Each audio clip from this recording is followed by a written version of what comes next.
Ladies and gentlemen, welcome back to the channel. We're coming to you live from the interior of a Ford Bronco, and if you know the face behind me, this is James, a familiar sight that you may remember from my track experience at Lime Rock with the Porsche 911 when he decided to give up the realms of, you know, the driving. Got a little dizzy spell from this guy driving so well. But we're coming to you live from Austin, Texas. All the boys are together. We're just having fun here. Mike, you have to say hi. Hey man, how's it going? It's going well. Awesome. We're all here. Give him the old lesson to keep this car clean. Yeah. If you have a car this nice, you shouldn't be making it this dirty. You really should. The effects of kids. The effects of kids. The effects of kids. So we're going to Formula One right now, and we're going to watch some of the sprint races, which is going to be a lot of fun. So stay tuned.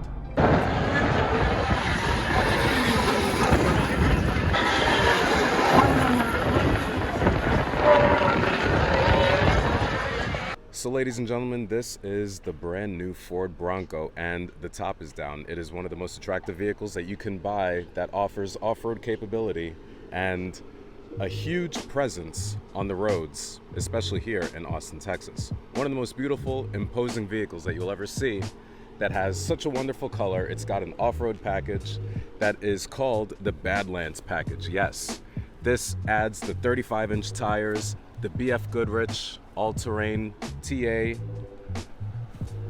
KO2s, the most famous tire for off-road capability that I myself had on my Range Rover. And let me tell you that these are some of the best tires that you could ever buy.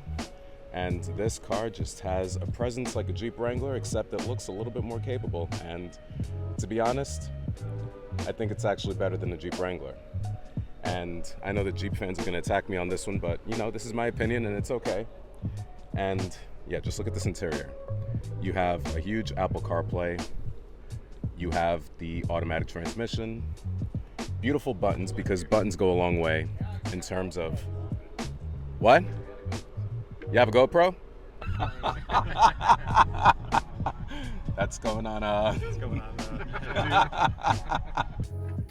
One of the things that I love about the interior is the seat texture. This is a neoprene-like seating surface that is waterproof, but it's also the French double seam stitching they have throughout the perimeter of the seat.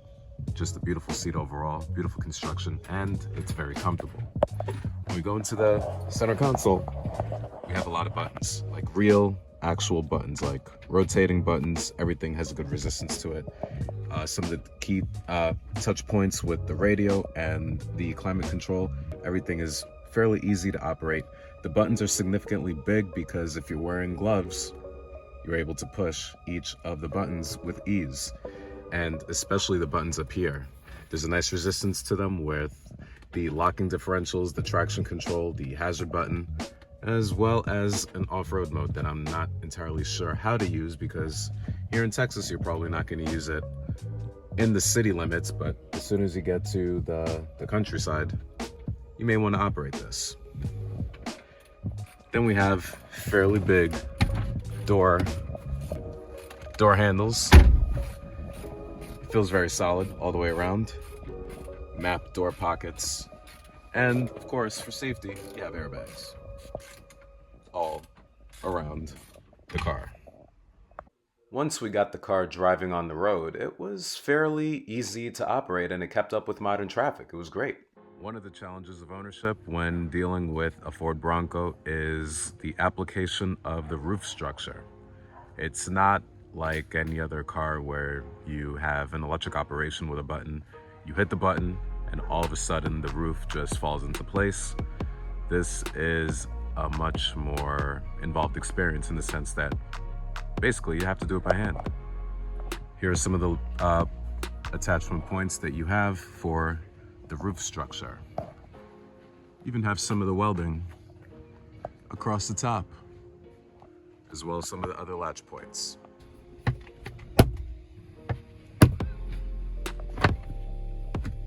A bunch of snaps in place hold the roof secure to the body of the vehicle. This is the first part of the roof of the hardtop structure.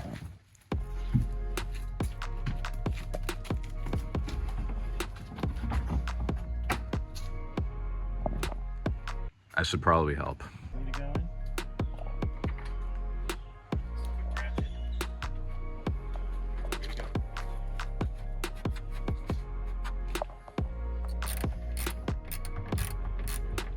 This gives the Bronco its boxy appearance once again.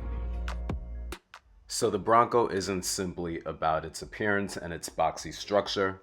The Bronco drives fantastically well. It is something that stays capable on the road, it accelerates with modern traffic, and it just does everything really, really well. And I really enjoyed this experience behind the wheel. A spare tire is hooked up to the rear of the door. The rear glass flips open for easy access to the trunk space. The Bronco has tons of trunk space. I am particularly fond of the turn signal stalk, the analog gauge right there, as well as a digital element as well, because this car is, after all, a very brand new car. Ladies and gentlemen, yes, that is the commentary that I have about this magnificent Badlands edition Ford Bronco. With the top off and the top on, it's a lot like a Jeep Wrangler, except it rides a lot smoother. This is definitely a formidable vehicle on the off-road paths. One of my favorites that I've experienced on the road. Now I have to find a way to get off-road. But yeah, this is a great daily driver, especially if you live in the state of Texas. Thank you for watching, and I'll talk to you in the next one, because right now, I'm going to Formula One. Why are they advertising? We're here. All right, ladies and gentlemen, so that has been my conclusion with the Ford Bronco, as well as my weekend in Austin, hanging out with some of my best friends. So thank you for watching. I hope you liked the review of this car, and I will talk to you on to the next one. I'll talk to you later. Take care. Bye.